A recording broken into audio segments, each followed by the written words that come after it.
welcome to a new week and a new skill in the building blocks of peak performance. You also made it through the goal setting series. Congratulations. I admit that I originally didn't plan for that series to be so many weeks, but as I got deeper and deeper into the content, I recognized the importance of each of those different topics, and I felt like I would be doing you a disservice if I left them out. So I hope you took the time to reflect and do the different exercises and that you found value in them. This week, we're moving on to the final skill in what I consider to be the foundational skills for optimal performance, which is understanding motivation. When you think of it, motivation is the underlying force beneath all behavior. So in order to be able to engage in behaviors that move you closer to your goals, you have to understand what is motivating you or not motivating you to do so. Now, it is easy to be motivated to engage in productive behaviors when things are going well. But how do you stay motivated in the face of adversity? So let's take a minute and break down the two commonly known types of motivation: intrinsic motivation and extrinsic motivation. Now, people that engage in activities because they are intrinsically motivated are doing so because of the satisfaction and pleasure that they receive from doing that activity. There are no external forces that are driving them to participate. In comparison, extrinsic motivation comes in the form of awards, recognition, financial incentives, approval from your family and friends. Now, what is interesting is that research has shown us that the extrinsic rewards can actually undermine our intrinsic motivation in certain instances. All right, so what does all of this jargon mean to you in the real world? At the foundational level, individuals perform their best and most consistently when they are intrinsically motivated. So when you are performing an activity because you inherently enjoy it, you are more likely to perform at or near your best. Now this makes sense, right? So let's look at the factors that can increase your intrinsic motivation. There are 3 of them that have shown to increase the intrinsic motivation of an activity. The first is feeling competent and successful.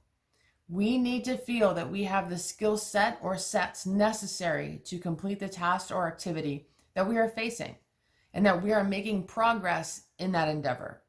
So let's say that I'm an amateur tennis player and my training partner is Serena Williams.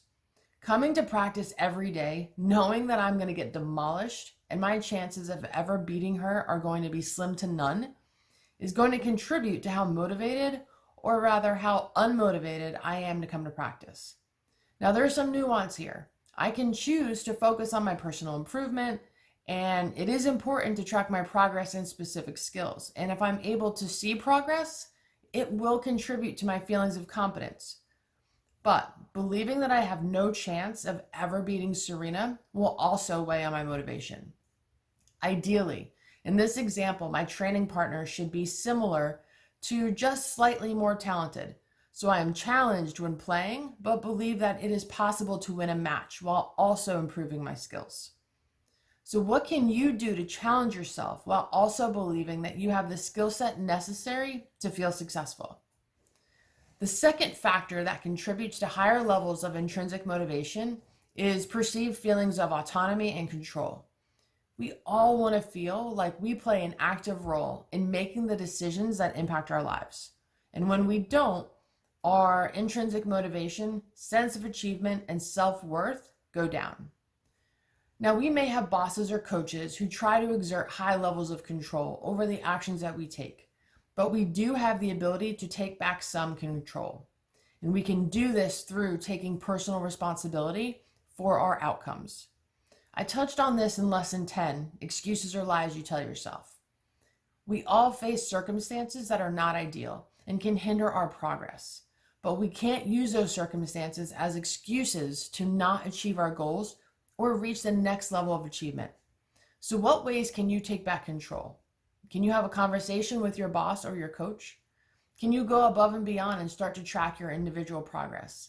What strategy do you think will provide you with that feeling of control? All right, the final factor is the need for acceptance and belonging. And we want to fit in because we are wired for connection. Connection is a basic psychological need. We need to feel that we belong, that we are a part of something that is bigger than ourselves. In a 70-year study that followed 268 men from the time that they entered college in the 1930s through the present day, the men that had the happiest and fullest lives were the ones with the deepest relationships. This is just one of many studies that had similar findings. The deeper our connections are, the better we perform and the more resilient we are.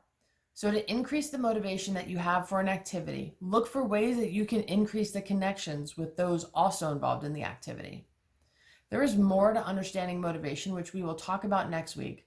But for this week, start to reflect on the activities that will lead you closer to your goals and how you can use the 3 factors that increase intrinsic motivation to your advantage. I wish you a very happy and positive week. Talk soon.